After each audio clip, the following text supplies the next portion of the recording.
castelo forte é o nosso Deus. Vamos abrir Tiago, capítulo 3.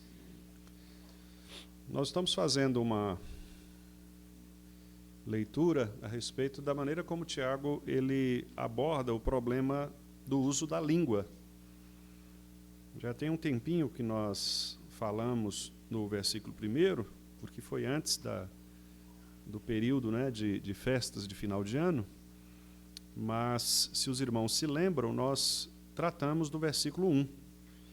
No versículo 1 nós falamos a respeito da palavra, o peso que é falar em nome de Deus. E Tiago diz aí no versículo 1º do capítulo 3, meus irmãos, não vos torneis muitos de vós mestres, sabendo que havemos de receber maior juízo.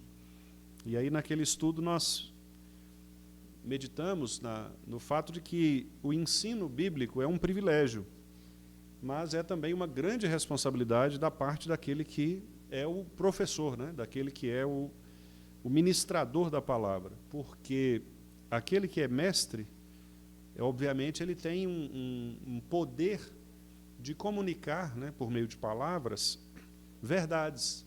E à medida que ele corre o risco, né, de mentir a respeito da palavra de Deus, ele pode também, dessa maneira, consequentemente, influenciar de maneira negativa, né, a igreja, que é o que, infelizmente, nós vemos em muitas situações daqueles chamados falsos mestres, ou seja, eles falam, mas eles ensinam inverdades acerca da palavra e, com isso, levam, né, o povo, a igreja, para distante do Senhor.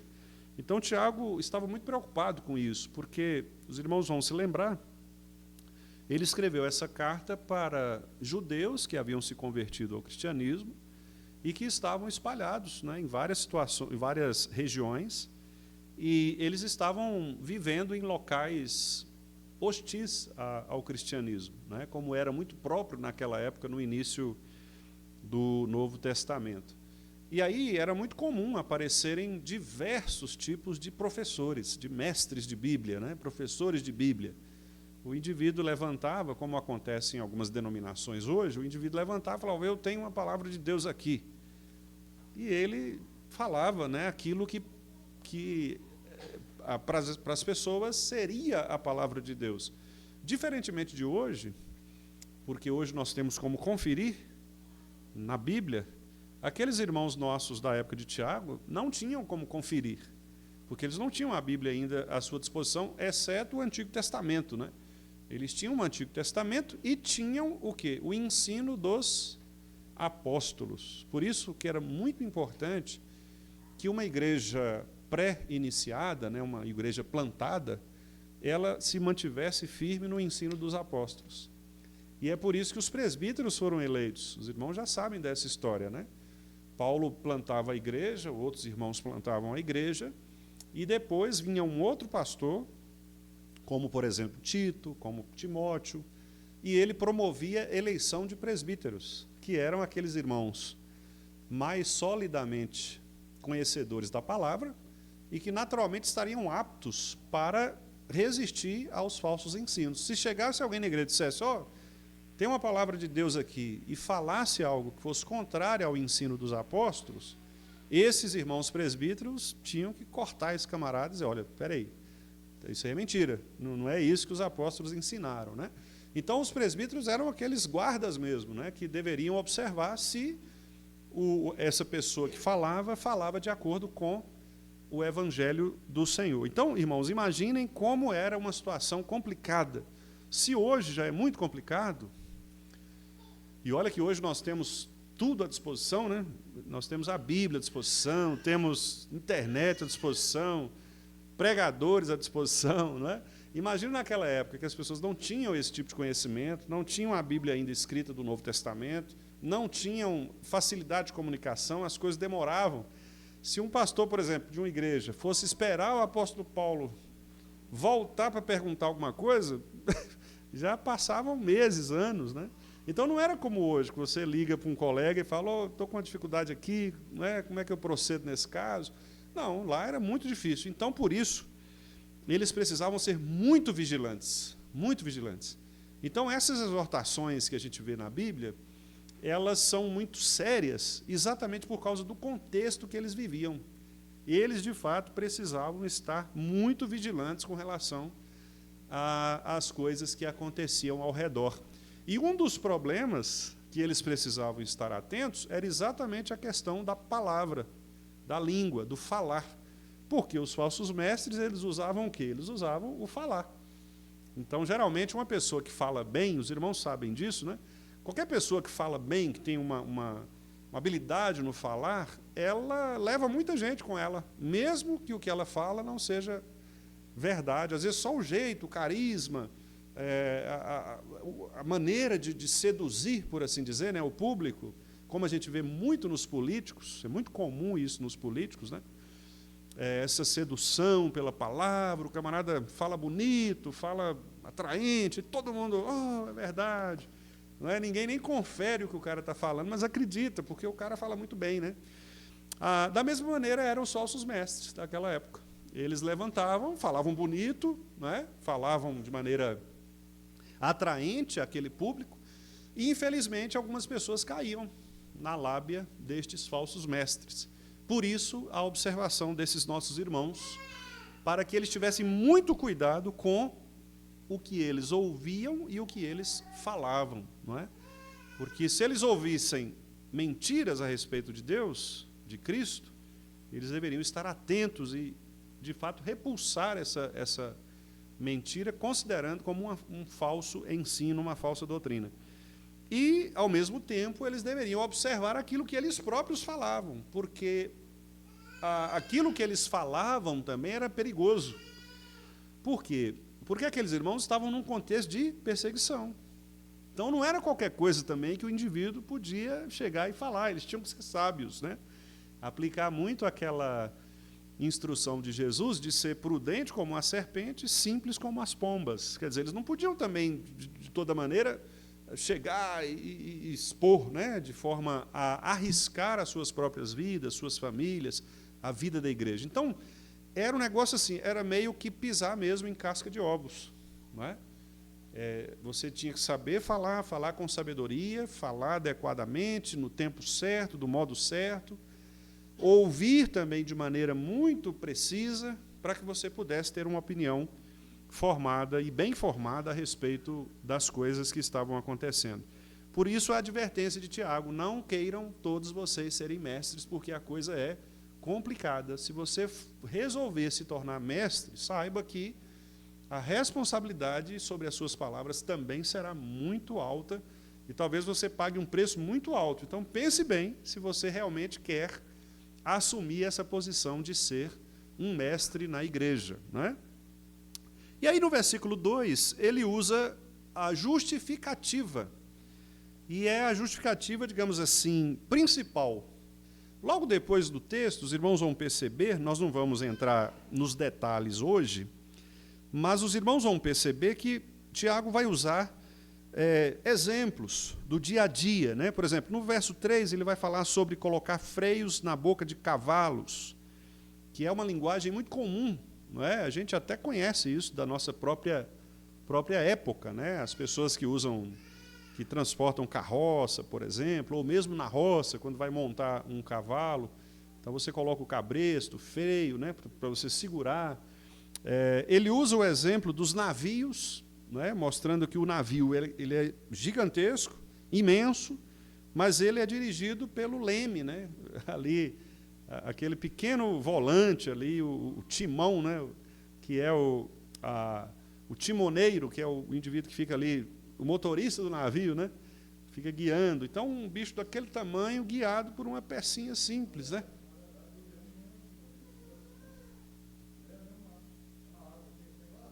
Sim, por isso eu falei timão, não foi? Isso. E o timão? Isso, foi o que eu falei, não foi, timão? Ah, sim. Então, o timão é esse, né, que você dirige, você pilota, é o volante do navio. E aí, interessantemente, ele continua dizendo. No 5 ele fala, olha, o pequeno órgão, né, que é a língua, se gaba de grandes coisas. Aí ele vai comparar depois com fagulha, que põe fogo na brasa ali, né? Você joga ali um pouquinho de... Se você tiver, por exemplo, combustível, você vai jogar um pouquinho de... Cair uma fagulha ali, você incendeia tudo, né? Ou seja, Tiago vai mostrar que a nossa língua, embora ela seja um pequeno órgão do nosso corpo, e veja, irmãos, que é um detalhe bem simples, né? Bem simples. Ele mostra, olha, embora seja pequeno, um órgão pequeno, ele é capaz de influenciar de maneira a transtornar, né, toda a nossa realidade. Então, olha só o que ele diz aí no verso 2. Ele diz assim: porque todos tropeçamos em muitas coisas.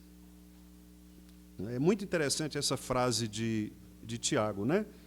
Porque ele começa mostrando que, primeiro, ele não está se excluindo da possibilidade de ser alguém falho também. Ele diz todos nós, todos, inclusive eu.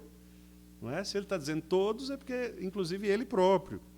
Então, todos tropeçamos. É o nós, né? Nós tropeçamos em muitas coisas. Então, aqui você percebe que Tiago reconhece que tropeçar no uso das palavras é uma experiência comum a todas as pessoas, inclusive crentes.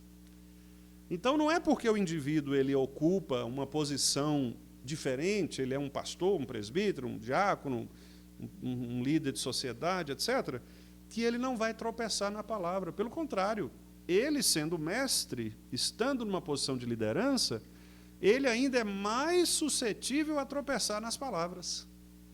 Isso é óbvio, né? Porque uma pessoa que fica caladinha, ela não vai tropeçar nas palavras, ela não fala nada, né? Como é que ela vai falar alguma coisa que vai causar problema? Mas aquele que fala muito, né, no sentido de quem ensina, este vai ter mais dificuldade e é muito possível que ele tropece mesmo. Nós que participamos de reuniões, muitas reuniões, nós que participamos de comissões, etc., nós temos mais possibilidade de pecar pela língua, não é? De cometer desvios nas palavras, porque nós estamos o tempo todo falando. Então, essa é a primeira constatação de Tiago. Não tem como você escapar disso. Todos nós tropeçamos. Essa é uma experiência comum do ser humano.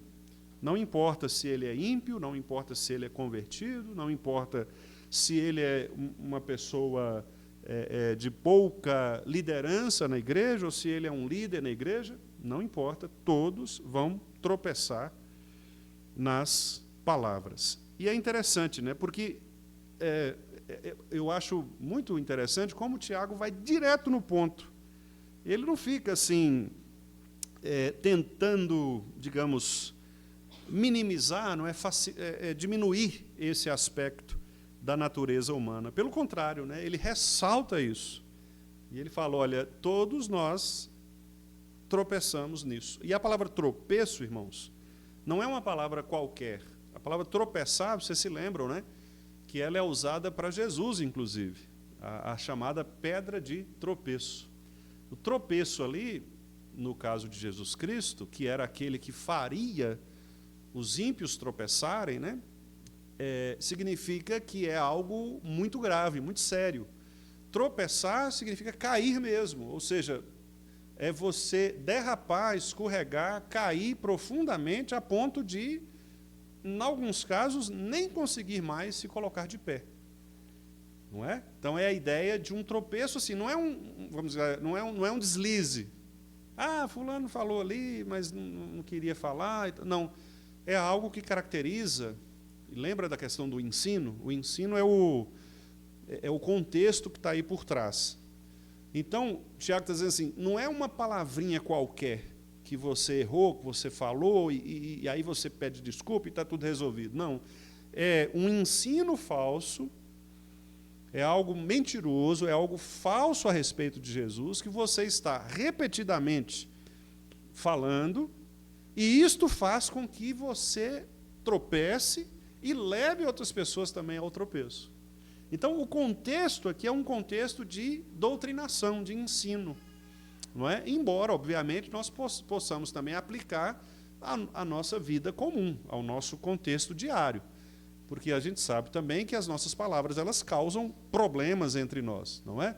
Aliás, um livro que eu tenho utilizado para a elaboração desses estudos, né, sobre a língua, é um livro muito interessante do pastor Paul Tripp, que é Guerra de Palavras. Não é? E esse livro, Guerra de Palavras, publicado pela nossa editora, um livro muito bom, ele mostra, sobretudo, os problemas nos relacionamentos causados pela má comunicação. Né? Então, nós falhamos quando a nossa palavra ela produz guerra. Produz guerra. E aí Tiago diz, todos falhamos nisso. Não é? Ninguém pode dizer, não, eu sou perfeito. Aliás, ele disse, né, porque se alguém não cai nesse ponto, ele é perfeito. Mas nós sabemos que não há perfeição nisso por causa exatamente do nosso pecado. Então, a palavra tropeçar aqui, ela representa quedas recorrentes e inevitáveis. Inevitáveis, né? Na fala, na maneira de falar. E eu queria compartilhar com os irmãos, usando inclusive um pouco, né, deste material que eu mencionei, do pastor Paul Tripp, algumas formas, mais precisamente 7 formas aqui práticas, de nós às vezes tropeçarmos com as palavras. Né? Eu vou citar algumas, claro que não são somente estas, né? Existem outras mais, mas aqui são talvez as mais mencionadas na Bíblia. E aí eu vou, inclusive, pedir aos irmãos que me ajudem aqui na leitura dos textos que eu for mencionando aqui. Por exemplo, eu vou pedir a algum irmão que abra em Êxodo 16, versículos 2 e 3. E aí, se você encontrar, pode ler, por favor, em voz alta.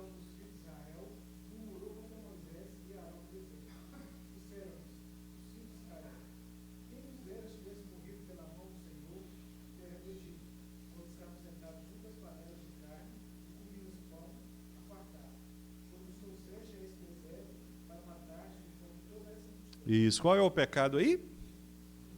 Murmuração. Né? Está bem claro aí, especialmente no verso 2. Toda a congregação, veja, toda, né? É interessante como que o texto bíblico mostra, não foram os gatos pingados, né? Toda a congregação murmurou contra Moisés e Arão. Então, a murmuração, meus irmãos, que é o ato de reclamar, protestar, se queixar de maneira contínua e amarga, geralmente contra pessoas, né? Contra lideranças, é o caso aqui do povo de Israel, né? Contra Moisés e Arão, murmurar contra irmãos na fé, né? Às vezes problemas na igreja surgem porque nós murmuramos em relação a outros irmãos, nós reclamamos, protestamos, nos queixamos, às vezes contra o próprio Deus, né? Fazemos isso também, murmurando, reclamando da direção de Deus de nossa vida, queixando-nos daquilo que Deus nos tem dado, né? Então, a murmuração, ela aparece na Bíblia como um pecado, muitas vezes sutil, nem sempre nós conseguimos detectar, nomear, de fato, o que é a murmuração, porque, às vezes, nós transformamos a murmuração numa reclamação qualquer e pensamos que o fato de nós reclamarmos ou protestarmos ali não é necessariamente de murmurar.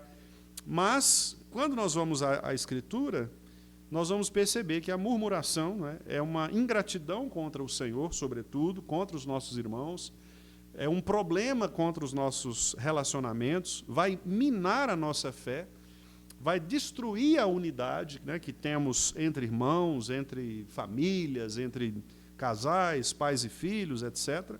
E, sobretudo, desonrar a soberania do nosso Deus. Né? Então, murmuração é um primeiro pecado aqui que nós encontramos na Bíblia, que pode caracterizar um destes tropeços que nós muitas vezes praticamos ali, né, por meio da nossa fala. Um segundo pecado, eu vou pedir agora outro irmão para ler em Efésios 4:15.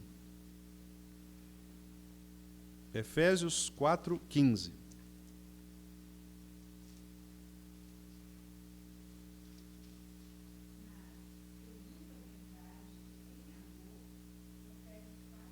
Esse mesmo.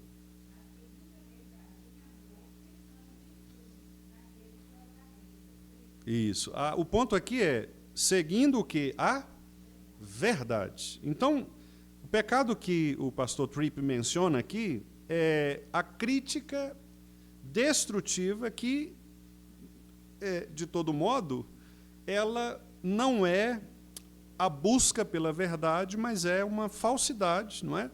Que tem o objetivo de quê? Muitas vezes de derrubar, humilhar, às vezes controlar a situação e nunca edificar o próximo. É diferente, por exemplo, de uma exortação bíblica, que é esse caso aqui.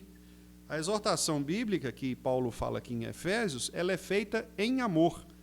E não é uma crítica destrutiva que julga antecipadamente o outro como inferior, como submisso, etc., às vezes para disfarçar sinceridade, às vezes para disfarçar transparência. Às vezes a gente ouve muito assim, algumas pessoas falam, não, mas eu sou verdadeiro mesmo, eu sou sincero mesmo, eu sou transparente mesmo. Só que essa suposta transparência, suposta sinceridade, na verdade, isso está revelando um outro pecado, o pecado do orgulho, da amargura, do ressentimento, porque não é feita uma exortação conforme a Escritura, com vistas à restauração da pessoa, mas o objetivo ali é derrubar, é humilhar, é constranger, é controlar. Então, nós também pecamos nisto, né? Nós também, muitas vezes, criticamos destrutivamente as pessoas, não é? Olhamos para o nosso irmão, por exemplo, e apontamos no nosso irmão talvez aquilo que é o mais destruidor, né, na sua vida. Precisamos ter cuidado também com isso. E caso caiamos nesse pecado, devemos também saber como, né, retornar isto e pedindo perdão a Deus, obviamente, e às pessoas envolvidas, a fim de que nós não julguemos os outros, né, de acordo com a nossa própria régua, mas julguemos sempre de acordo com a palavra do Senhor. Terceiro pecado é a mentira, propriamente. E o texto de João 8,44, vou pedir outro irmão aí para ler para a gente, João 8,44. Esse texto é bem conhecido, né? Isso.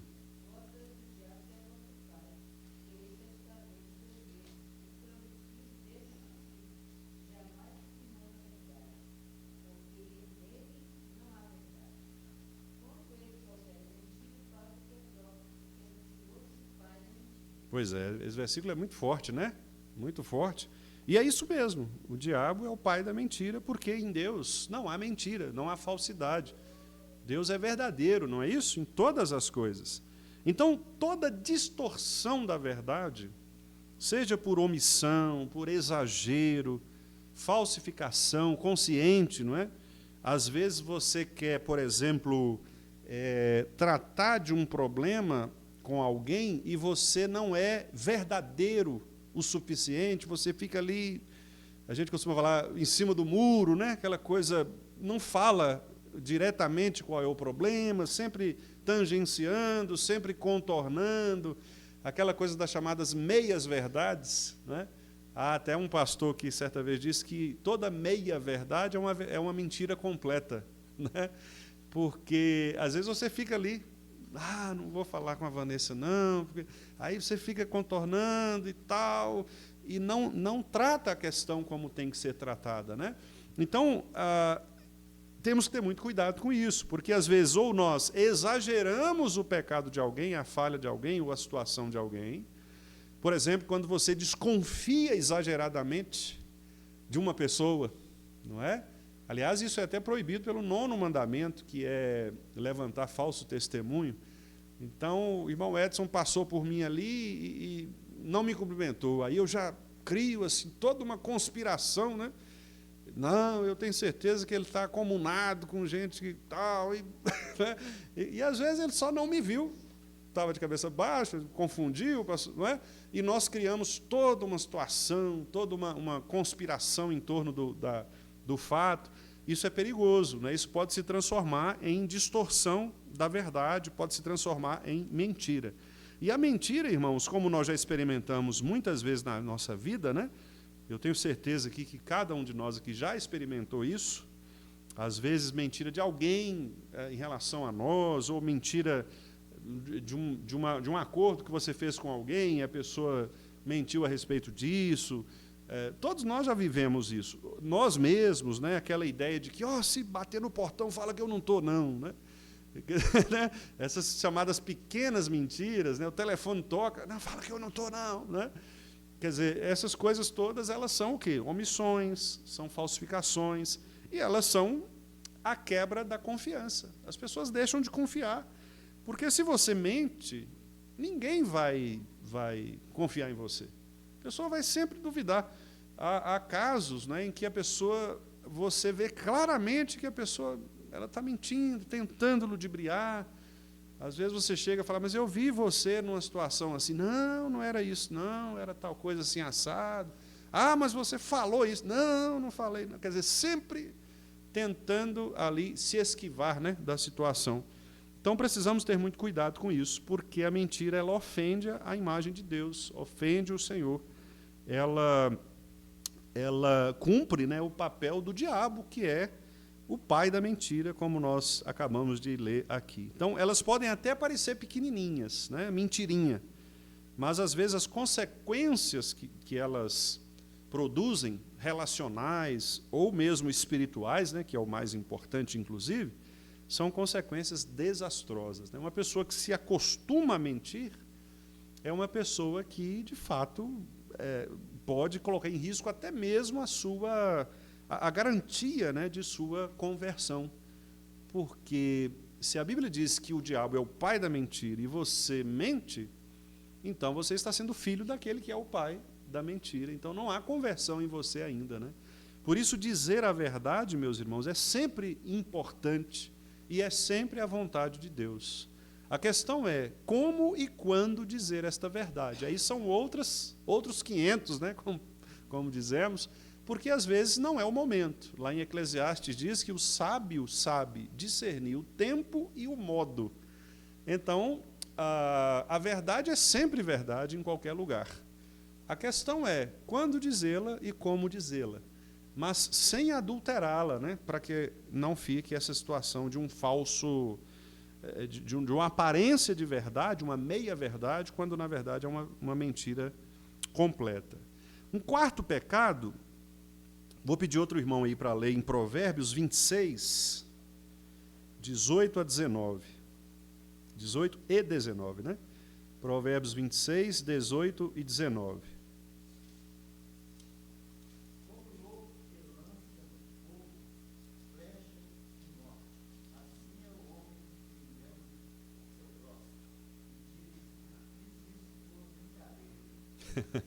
Pois é interessante, né? Eu estava só brincando. Não tem um negócio assim? Não, só estava brincando. Claro, irmãos, Salomão não está falando aqui dessa brincadeira, que é brincadeira mesmo, uma brincadeira saudável. Às vezes a gente brinca com as pessoas e a gente fala, não, brincadeira, irmãos, não, estamos só brincando. Não, não é disso que Salomão está falando. O que o texto está falando é de um pecado chamado sarcasmo.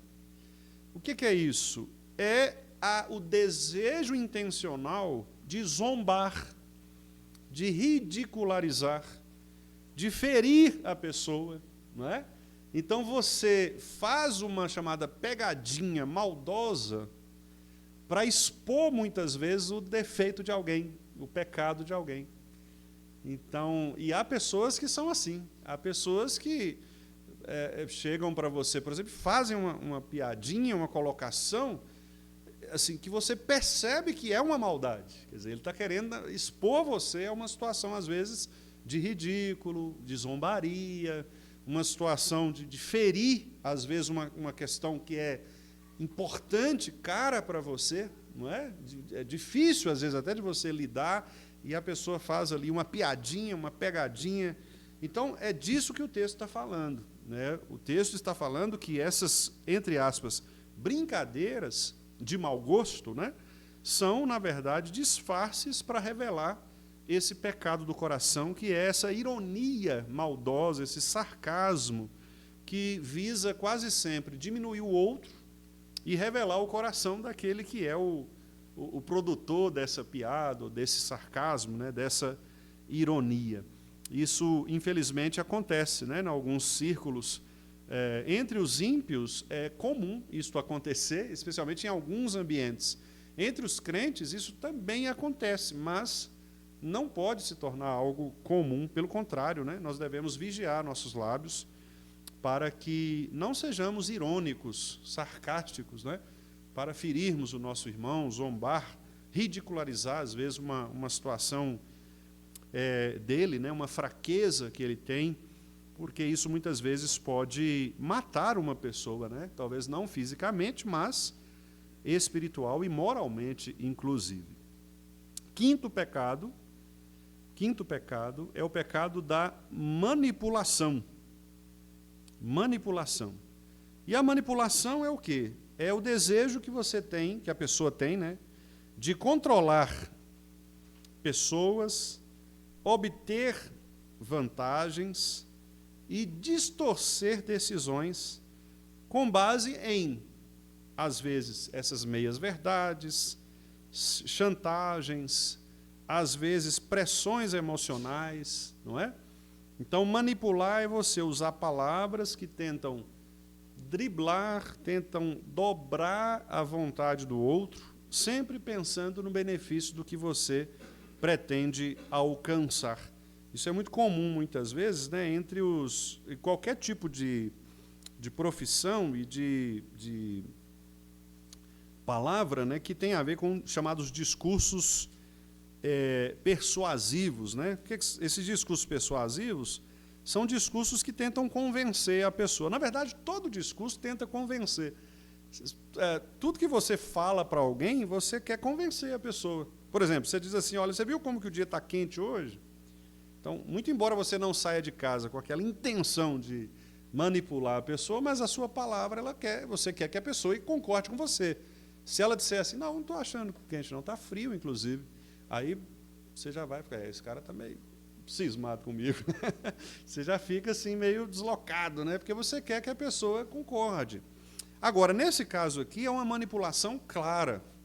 É você driblar mesmo a audiência, né? Você usar palavras específicas para aquele contexto, para você levar vantagem na negociação, levar vantagem no processo. Então, como eu disse, os discursos persuasivos. Então, por exemplo, pregadores, né? O sermão é um discurso persuasivo. Então, na igreja pode ter pessoas que manipulam as outras, não é? Às vezes usando textos bíblicos, mas para falar coisas que ele quer falar, não é? Manipulando as pessoas. Professores usam esse recurso, não é? Professores também, especialmente no nosso país, né? Você tem aí os doutrinadores, os manipuladores de opinião. Então, o cara chega na sala, por exemplo, e transforma uma opinião em algo, uma verdade, né? E ele manipula os alunos ali, ele quer que as pessoas acreditem naquilo. Política, né, também são discursos persuasivos. Então, quer dizer, é muito perigoso esse tipo de ambiente, porque nós estamos sendo manipulados o tempo todo, né? Até que ponto estão falando a verdade para nós? É interessante, se você pega, por exemplo, 2 jornais diferentes, de posições políticas diferentes, são 2 notícias diferentes.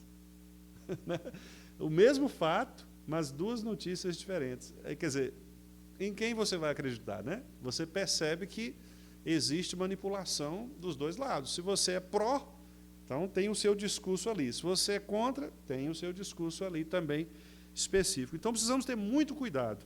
Vamos ler aí, por exemplo, para provar esse ponto, versículo 4 de Judas. Algum irmão leia para nós, por favor. Judas, versículo 4.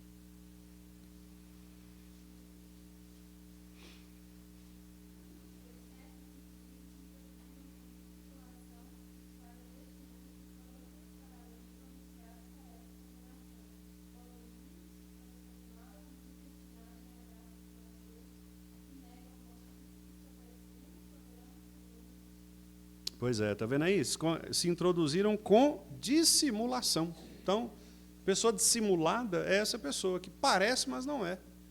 E aí ela tenta fazer o quê? Convencer, manipular, né? Ela tenta conduzir a situação para benefício próprio, mas à custa da verdade, né? À custa da verdade. Então, é outro pecado que nós precisamos também identificar em nós mesmos e fugirmos, né, deste pecado. O sexto pecado é a grosseria, que é o falar rude, agressivo, né?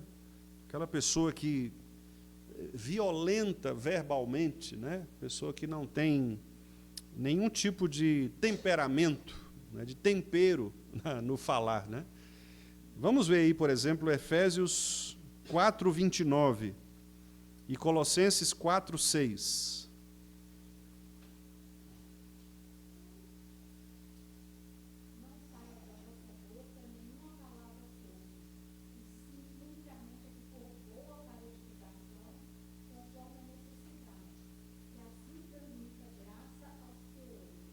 Isso, esse é Efésios, né?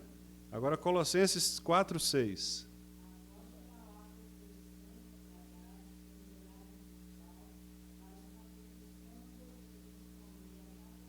Pois é, então temperada, né? O tempero, não falar palavras torpes. A gente acha que palavra torpe é palavrão. É muito comum, né, a gente identificar a palavra torpe com palavrão.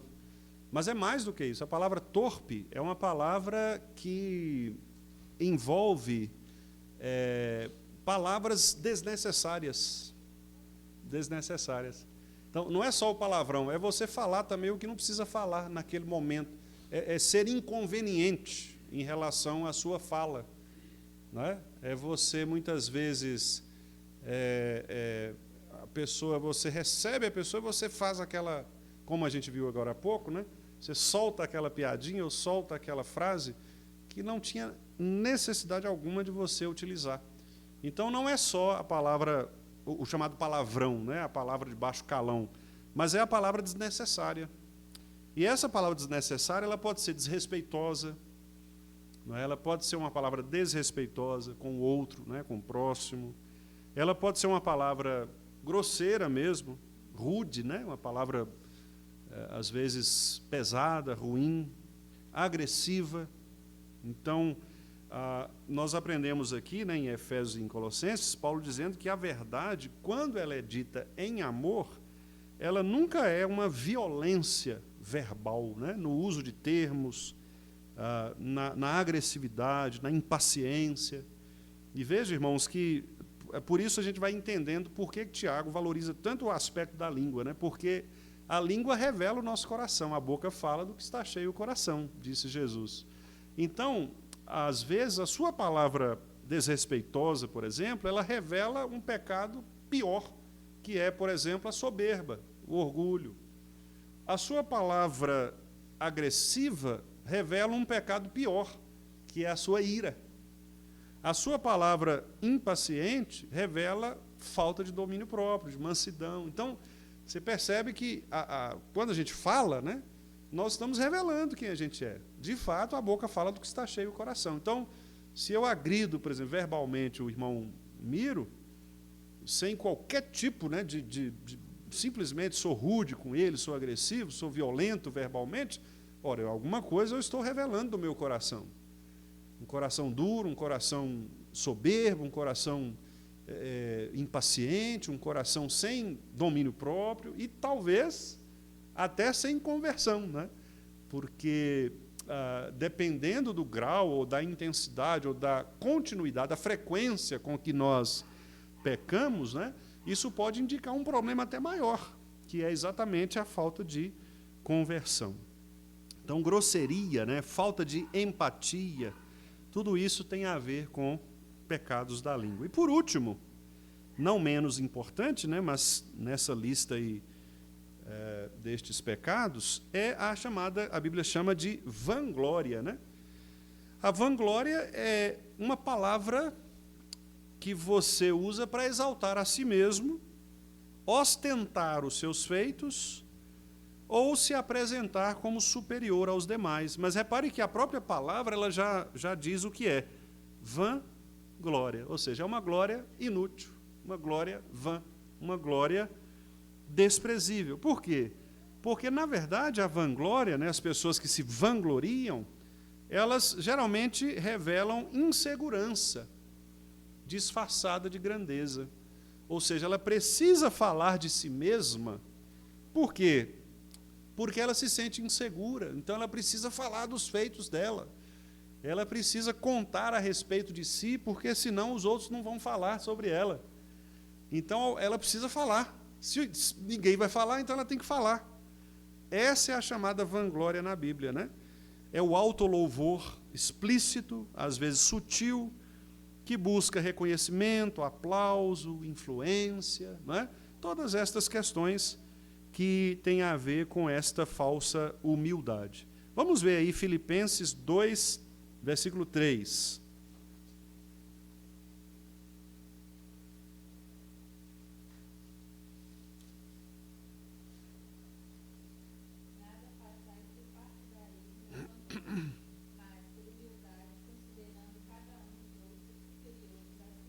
Isso mesmo. Então, por humildade, né, que é o contrário aí da chamada vanglória, né, ou da exaltação a si mesmo. Então, nós vimos aqui esses 7 exemplos, né?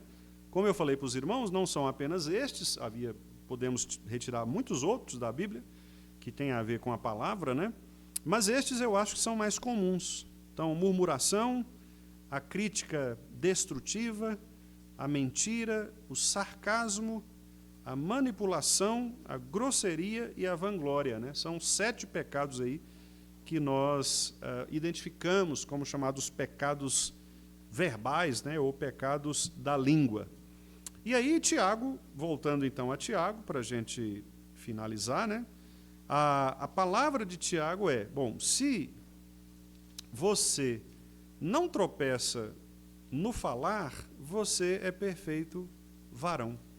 Quer dizer, a ideia dele é o domínio da língua, né? O domínio, a maturidade espiritual em relação à língua. Ele diz aí, se alguém não tropeça no falar, é perfeito varão. Então, a língua é sinal de maturidade espiritual. A maneira como nós falamos, a forma que nós falamos, o momento em que falamos, revela maturidade, não é? O falar de alguém revela a maturidade. Uma pessoa imatura espiritualmente, ela pecará com a sua língua. Ela falará coisas inconvenientes, não é? Ela demonstrará com maior frequência estes pecados aqui que nós mencionamos. Ela será, muitas vezes, rápida no falar, né?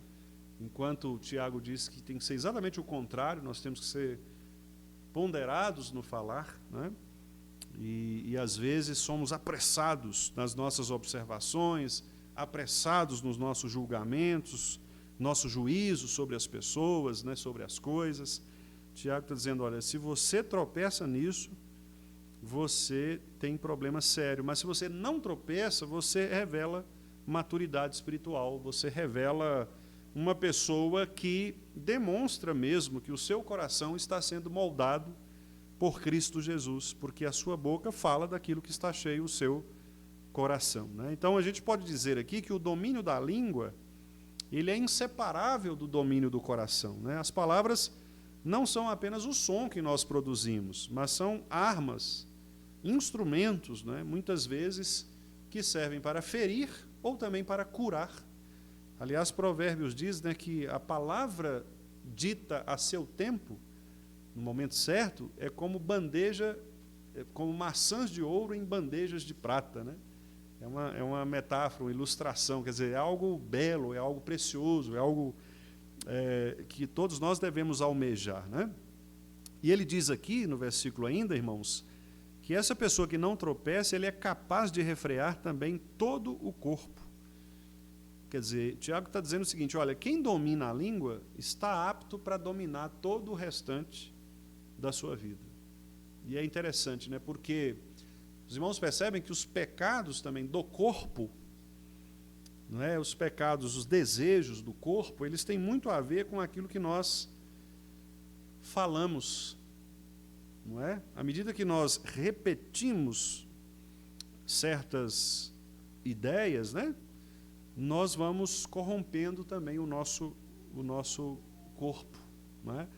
O domínio da língua vai exigir de nós essa dependência do Espírito Santo, né, que vai revelar a santificação da nossa vida. E a santificação de nossa vida levará também ao domínio de toda a nossa vida. Por isso ele diz aqui do corpo, né? Nós seremos pessoas dominadas pelo Espírito, né? E não dominadas pelos nossos desejos, pela carne. Vamos ler aí Gálatas 5:23, texto muito conhecido também, trata do fruto do Espírito.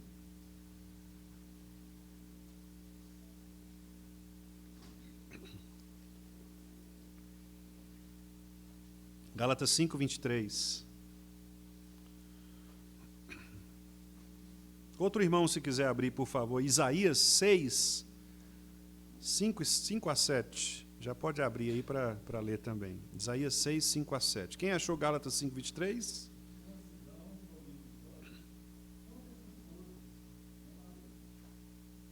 É isso aí. Então é só o finalzinho, né, do fruto do Espírito. Aí a ideia é de domínio próprio, né? Então o domínio próprio é aquilo que de fato envolve o domínio da língua também, né? E o texto de Isaías 6, 5 a 7.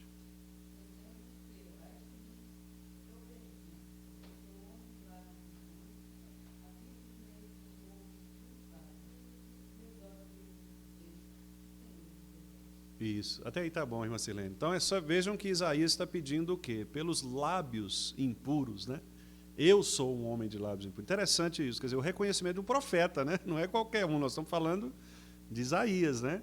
E ele reconhece o problema dos seus lábios, né? Da sua língua, o problema da sua comunicação. Vamos ver aí Provérbios 15, 1 e, por último, Zacarias 8, 16. Provérbios 15, 1 e Zacarias 8, 16.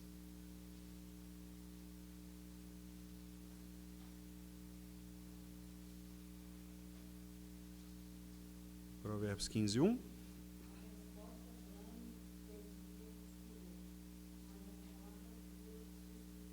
Isso. Como é difícil isso, né, irmã Suécia? Como é difícil. Eu, particularmente, tenho muita dificuldade com isso. A palavra branda, né, desvia o furor. E, às vezes, quando você desvia o furor, por quê? Porque o furor é a raiva, é a ira daquele que vem te atingir. E a nossa tendência é, quando alguém vem bater em você, nós somos levados a reagir, né? É muito difícil você não reagir. Isso é até natural, né, do próprio ser.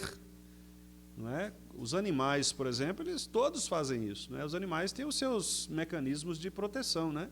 Se você vai pegar um mosquito, por exemplo, na hora que você vai nele, ele já sai fora, ele quer escapar, ele quer reagir. E nós, seres humanos, também somos assim. Né? Por causa do pecado, quando alguém fala conosco, sua tendência é reagir. E veja o que o Provérbios está falando, né? A palavra branda, ela vai desviar o furor. Então, o remédio é o seguinte: alguém chegou bravo para cima de você para te atingir, fique tranquilo, manso. Né? E quanto mais manso você ficar, mais brava a pessoa vai ficar, até que ela vai perceber por um momento que não vai valer a pena aquela bravura toda.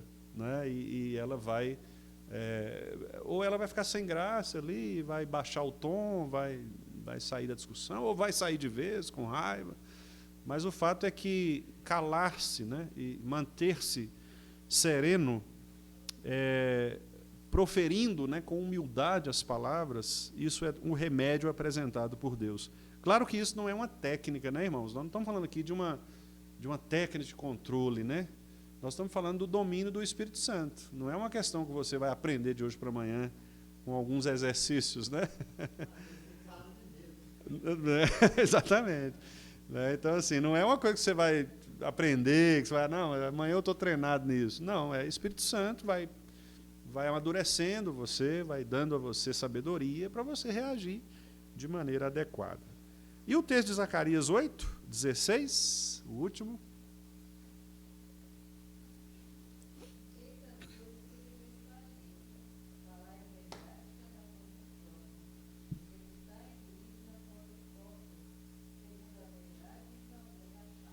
É isso aí, interessante, né? Falai a verdade, cada um a seu próximo. Né? Então, Veja como que a Bíblia ela se completa, né? Nós estamos vendo o texto de Tiago, mas veja quantos outros textos aqui estão falando sobre o problema da nossa comunicação. Então, moral da história, irmãos. Cuidado, boquinha com o que fala, né? Como cantam as crianças, né? Porque nós somos tentados mesmo, por causa do pecado que habita em nós, nós somos pecadores. E, meus irmãos, a nossa tendência é pecar com a nossa língua, né? E devemos nos lembrar, como nós já falamos aqui, que a língua revela o nosso coração. Então, se a nossa língua tem sido mal utilizada, as nossas palavras têm sido mal utilizadas, isto só está revelando o quê? O nosso coração, porque a boca fala do que está cheio o coração. Então, nós precisamos vigiar, não é? A nós mesmos e também cuidar dos nossos irmãos. Se nós, porventura, percebermos, né, que há no nosso convívio, seja em família, seja na igreja, em família cristã, né, espiritual, irmãos que têm dificuldades nessa área, nós devemos pastoreá-los, né? Pastoreá-los, e devemos mostrar a eles os seus pecados, não é? Às vezes há um irmão, por exemplo, maledicente, ou um irmão murmurador, ou um irmão sarcástico, ou um irmão grosseiro. Nós precisamos pastorear essas pessoas, né? E precisamos mostrar a elas que elas têm utilizado mal as suas palavras, né, suas línguas, e precisam se ajustar. Ah, pastor, mas se a gente falar isso, a pessoa vai ficar com raiva da gente. Ora, mas diga a verdade em amor, visando a correção daquela pessoa, visando o arrependimento, né? Se porventura ela se rebelar contra o ensino, contra a sua instrução, isto só vai mostrar a dureza do coração desta pessoa, não é? Ela vai revelar exatamente aquilo que está no seu coração. E devemos cuidar de nós mesmos, né, irmãos? Obviamente, somos os primeiros alvos, né, da palavra do Senhor. Questionar, será que aquilo que eu tenho falado nos diversos contextos onde eu estou obedece à palavra de Deus, né? Eu tenho falado a verdade, eu tenho agido com veracidade, transparência, sinceridade, amor, nos lugares, né, por onde eu passo, nos negócios que eu faço, nos relacionamentos com amigos, vizinhos, parentes, igreja, não é? Tudo isso nós devemos verificar, porque o mundo jaz no maligno, né? E a tendência é que nós sejamos todos os dias tentados para não agirmos assim, tentados para cairmos na armadilha, né? E o que o diabo mais quer é isso mesmo, é que nós nos enrolemos pela palavra, ou com a palavra, para que ele possa utilizar isto como algo contrário a nós, né? Então, muito cuidado, por isso que há um texto lá em Eclesiastes que diz assim, cuidado com os votos que você faz. Eu estou parafraseando, né? E fala assim, porque as paredes têm ouvidos, mais ou menos isso. Cuidado com o que você promete, porque as paredes têm ouvidos, né? Que é um ditado popular, inclusive, que a gente costuma utilizar. O texto não está dizendo que parede tem ouvido, não, mas eu estou usando o texto como paráfrase, né? A ideia é, cuidado com o que você anda falando por aí, porque tem gente que está ouvindo. As pessoas ouvem. Então, e por que a advertência de Salomão? Para que a gente tenha cuidado mesmo, de saber o momento de falar, com quem falar. Alguns irmãos reclamam, por exemplo, de situações em que dizem assim, eu contei um segredo para fulano, e fulano espalhou, e isso deu confusão. Eu fui me aconselhar com o pastor chegou lá no púlpito e contou meu caso para todo mundo, né? Tem irmãos que se queixam dessas coisas. E por quê? Porque, às vezes, a pessoa não é prudente o suficiente para manter-se adequada e justa, né, em relação à palavra do Senhor. Todos nós temos que nos vigiar em relação a isso, né, para não falarmos aquilo que desagrada a Deus. E se porventura pecarmos, e vamos pecar, porque infelizmente somos pecadores e estamos a caminho, né, desta maturidade, quando pecarmos, saibamos reconhecer, saibamos pedir perdão. Às vezes marido e mulher, às vezes o marido fala algo, ofende a esposa fala algo, ofende o marido, pai, filho, mãe, filha, irmãos na igreja, não é? Isso pode acontecer. Às vezes o pastor falou algo que feriu. Então, chame o pastor para conversar. Pastor, fiquei triste com aquela situação, com a maneira como o senhor dirigiu a mim. Conversamos. Às vezes alguém fala com o pastor também pode chegar fulano, olha, eu fiquei muito triste com aquela palavra. Isso deve acontecer. Deve acontecer. Não é nenhum demérito ou nenhum problema nós resolvermos estas questões. Pelo contrário, isto vai revelar maturidade espiritual. Quando nós sentamos com o nosso irmão, abrimos nosso coração, revelamos onde está a nossa dor em relação àquilo que nos feriu e nos propomos a resolver isto, né, diante de Deus. Então, que Deus nos abençoe, meus irmãos, né, para que as nossas palavras elas sejam sempre temperadas, né, e que sejam úteis para a edificação do povo do Senhor. Esse é o desejo que todos nós devemos ter. Deus nos abençoe.